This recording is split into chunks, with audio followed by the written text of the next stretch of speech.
Cuatro disparos sonaron antes de que el cuerpo de Jorge Eliezer Gaitán, caudillo y jefe del Partido Liberal, cayera sobre el andén. Con un tiro mortal en su cráneo, a la altura de la protuberante occipital, hemisferio izquierdo, a más o menos 5 centímetros arriba, el líder moría en el sitio del atentado. Pero, ¿quién era Gaitán? Gaitán era un político liberal de origen humilde que surgió en el mundillo político como gran abogado, de gran capacidad verborreica, capaz de hipnotizar a las masas. Después de fundar su propia corriente política, conocida como la UNIR, Gaitán se dejó tentar por los toldos liberales, partido del que era jefe al momento de su asesinato. Pero más allá de la historia del dirigente, existe otra historia más impresionante y que aún continúa siendo un enigma, un mito más dentro de la ciudad. Esta es la historia de la bala que mató a Gaitán.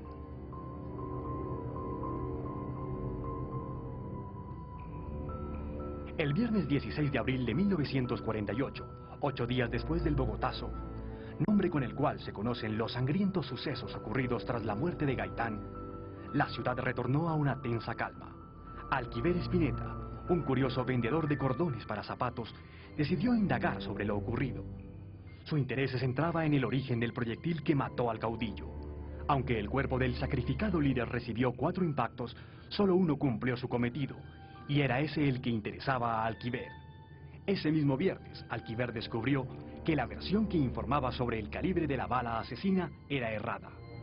El primer testimonio decía que Juan Roa, el asesino de Gaitán, le pidió a Jorge Pablo Lozano Arias, de 23 años, el favor de conseguirle un revólver y varios proyectiles calibre 32 para el 9 de abril en las horas de la mañana, preferiblemente para las 8 de la mañana, 32 minutos y 43 segundos. Sin embargo, Alquiver descubrió un amigo suyo lustrabotas de nombre Alejandro Vallejo, que le contó: el hombre que yo vi asesinando al doctor Gaitán era un tipo muy diferente, un rostro pálido, anguloso, como algo demacrado. No se había afeitado durante 2 o 3 días y en sus ojos brillaba una mirada de odio. No era que estuviera cumpliendo un mero encargo, no estaba apagado simplemente. Ese rostro estaba animado por una pasión feroz. Era un fanático. Roa llevaba en su diestra el revólver contramarcado calibre 38 con que cometió el asesinato. En un golpe de astucia, Espineta, nuestro relator, dedujo que existía una marcada diferencia en las versiones.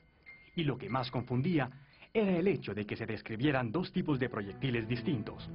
El primero, contramarcado con los números 19461, correspondiente al calibre 32 corto, y el segundo, numerado 180989, de denominación 38 largo.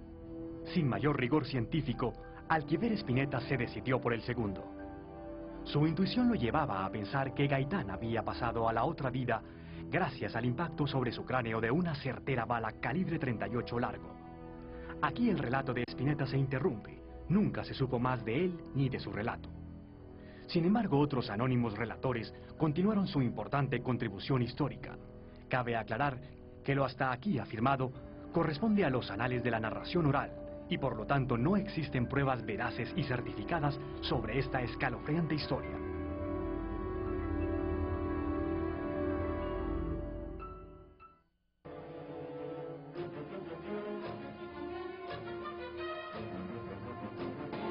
Indagando más profundamente, existe otro capítulo importante que continúa la historia de la bala asesina del caudillo.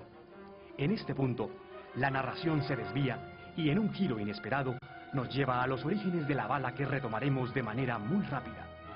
La bala 180989 del calibre 38 largo fue fabricada en Hannover, Alemania, el 9 de abril de 1944, 4 años antes de ser utilizada, y su construcción se terminó a la 1:04 p.m., coincidencialmente, la misma hora en que el proyectil penetró el cerebro de Gaitán años después.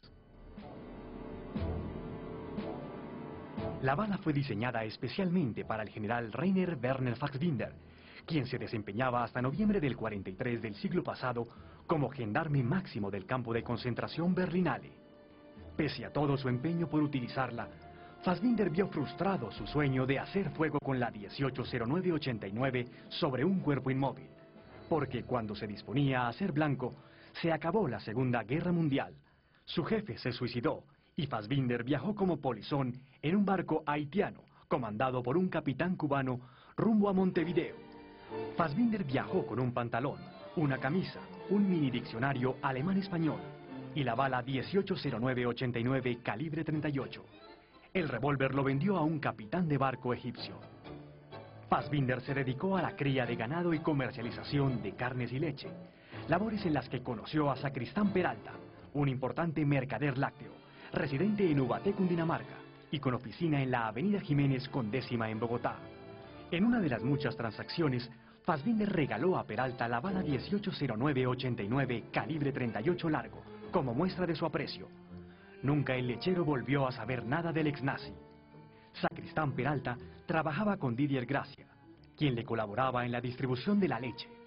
La tarde, casi noche del 7 de abril de 1948, Gracia le pidió a Peralta 4 litros de leche prestados hasta el otro día, pues su mujer quería preparar esa noche un delicioso postre de arroz con leche. Peralta, desconfiado, se negó al préstamo.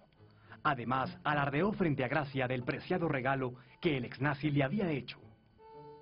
Llegada la noche, Didier Gracia, ofendido, sustrajo del escritorio de Sacristán Peralta, el lechero, la bala tan preciada por él. Este robo no solo era parte de la venganza por el no préstamo de la leche, era parte de un plan que Gracia había iniciado al escuchar que un parroquiano de apellido Roa estaba pagando bien a quien le consiguiera rápido y sin preguntas para la mañana del 9 de abril un revólver y 6 proyectiles calibre 38 largo. Gracia tenía el revólver y 5 proyectiles. El del lechero sería el sexto. Gracia acordó entregarle a Juan Pablo Lozano, quien hacía de intermediario, el encargo. Después este, o sea Lozano, le entregaría el arma y la munición a Juan Roa Sierra, en una tienda del centro. Después vendría lo que ya conocemos. Sin embargo, existen 2 coincidencias particulares que hacen aún más enigmática esta leyenda. La primera tiene que ver con la página de periódico que envolvía la bala y el revólver al momento de ser entregada a Roa. Se detalla claramente el aviso obituario que finaliza con el apellido Galán, y la segunda coincidencia está en el número de la bala calibre 38 largo, 19 el día, 09 el mes, 89 el año, es decir, 18 de agosto de 1989, fecha en que murió otro importante líder liberal conocido como Luis Carlos Galán. Adicionalmente, se presume que uno de los individuos que cargaba una de las pancartas que facilitó el asesinato de Galán tenía en uno de sus dientes, más precisamente en el tercero superior derecho, un remache que le hicieron 10 años antes y se presume que fue realizado con el casco de la bala que dejó sin vida a Gaitán. El enigma de la bala que mató a Gaitán, otra leyenda más de la ciudad.